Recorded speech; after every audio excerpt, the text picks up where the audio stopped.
Vivek Lall requesting TV9 Networks R. Sridharan and Neha Khanna to conduct this keynote interview. Vivek Lall, would you please come here up on stage?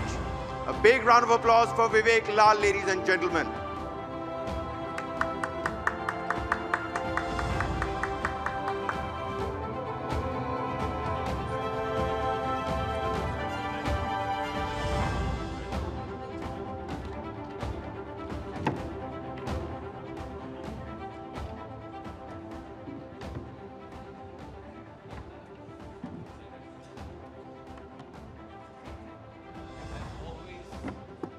As always, that was a scintillating conversation with the Honorable Minister of External Affairs, Dr. S. Jaishankar. I'm told we have about 10 minutes with Dr. Lall. And Neha, I think we'll try and make the most of it. Dr. Lall needs no introduction. He's the CEO of General Atomics, the man who's been responsible for making sure that India got the drones that it wanted as part of Prime Minister Narendra Modi's vision of an Atmanirbhar Bharat, not just in aerospace, but in defense overall. Dr. Lall, let me start with a broader question. This is obviously the first step, and you played a very important role in making sure that it actually comes through. At one point, it did seem that there might be some hiccup in the deal coming through, but I think you played a role, and so did our government. So thank you so much for that. What next for General Atomic in India? You sold the drones. What else can we expect from General Atomic in this country? Thank you so much for the opportunity.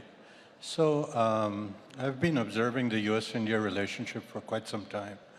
And the fact remains is the level of bilateral trade, military exercises, R&D cooperation and so forth has increased quite significantly. And at General Atomics, we're no exception in that process.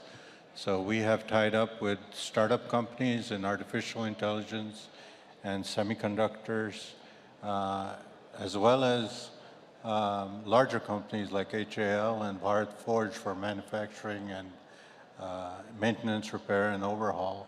And so I see a very significant footprint, not only at the R&D level and the joint development level, but indeed in terms of services and manufacturing. One of the bedrock of the new US-India relationship, of course, is transfer of high technology. So can we expect these drones to be made in India shortly? Dr. Lall, would you want to see that happen? So as part of the 31 aircraft that will be in this package, 10 of them will be flyaway, so to speak, and 21 will actually be assembled in India. And so I see the base industry in India at all levels, whether it's large, medium, small, they all have increased capacity. I think Atmanirbhar Bharat has really taken off. It's been a huge success, and I congratulate the government and the Prime Minister's leadership on that. And I think it really is for all the world's companies to look at and collaborate in various aspects. Talking about collaboration, Dr. Lall, you know, you have stated in the past that General Atomics has, in fact, reached out to the Indian high-tech sector, and you are, in fact, building a support network within India. There have been partnerships with Hindustan Aeronautics Limited, for instance, and other companies as well. My question to you is, what role do you think a company like General Atomics can make in helping India take its Make in India agenda forward? And, India hopes to be a defense manufacturing hub for other countries in the future. Do you see that happening? I think so. I think India's trajectory is very robust. Some of the policies, prescriptions that are in place are really very forward-looking. I think there's a lot of synergy in the US-India corridor. Like I said, not only between the OEMs, but as you know, our supply chains, whether tier 1, tier 2, tier 3 partners, and their corresponding partners. And as this ecosystem grows, it's there are various groups of stakeholders that come into play. One is the policy folks, the political folks that bridge the gap together. The other is the bureaucratic system on both sides to marry together, to understand each other's systems. The third is indeed the industry. The fourth, I would say, is academia and research institutions. And I see a lot more progress in that sector as well. And then finally, communications. That's the part that you're responsible for in the sense of laying perception out there accurately and gauging how the industry is actually collaborating. Right. I'm curious, Dr. Lall, you've been dealing with India for, maybe more than 2 decades, maybe 3 decades even. How is it different dealing with this government, this administration under the leadership of Prime Minister Modi compared to the previous governments? Do you see the global assertiveness coming into play in procurement of defense equipment as well? Can you give us some examples of how things have changed? Yeah, I think since the U.S.-India defense relationship started, I was fortunate to be at the beginning of that. And over the last so many years, that relationship has only grown. When we started out, there were no foundational agreements, for example. In the last several years, foundational agreements like BECA, LAMOA, SISMOA, they've all been agreed to and signed. And that's very important. The trade authorization status and so forth, dual-use technology status, that has all come up to a very different level than when we started.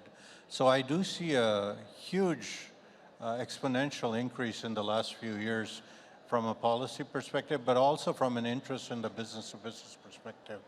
And I think the current government has done all it can to bridge all the right areas in technology so that we can make a lot of progress. Dr. Lall, since we're discussing tailwinds for India in this session, I want to ask you about how India is positioned globally today vis-a-vis 2 countries, the United States and China. You talked about the India-US relationship that you've tracked for a very long time. President Biden said last year during Prime Minister Modi's visit that the India-US relationship will be the defining partnership of the 21st century. For the first time, the US has agreed to enter into a technology transfer agreement with India. Of course, we are buying those drones from General Atomics. How important do you think this growing relationship between India and the US, especially in the defense sector, could contribute to the India growth story? That's the first part of my question. The second is with regard to China. How important is the China factor in the India growth story?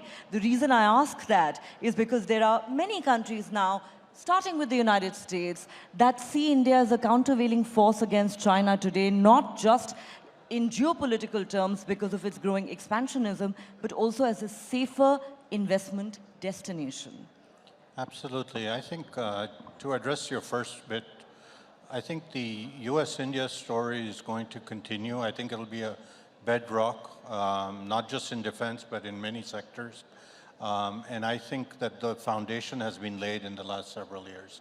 I think there are many opportunities on the horizon to move up in terms of going into deep R&D, deep innovation together. Not the best ideas in the world are not for any one country. We are in a global world. And to briefly address your second question, I think the Quad construct has been very instrumental as well, and a big fillip for getting like-minded nations to think about artificial intelligence, semiconductors, advanced telecom, and all these quantum computing, quantum sensing, all these technologies will be critical to maintain that edge over adversaries.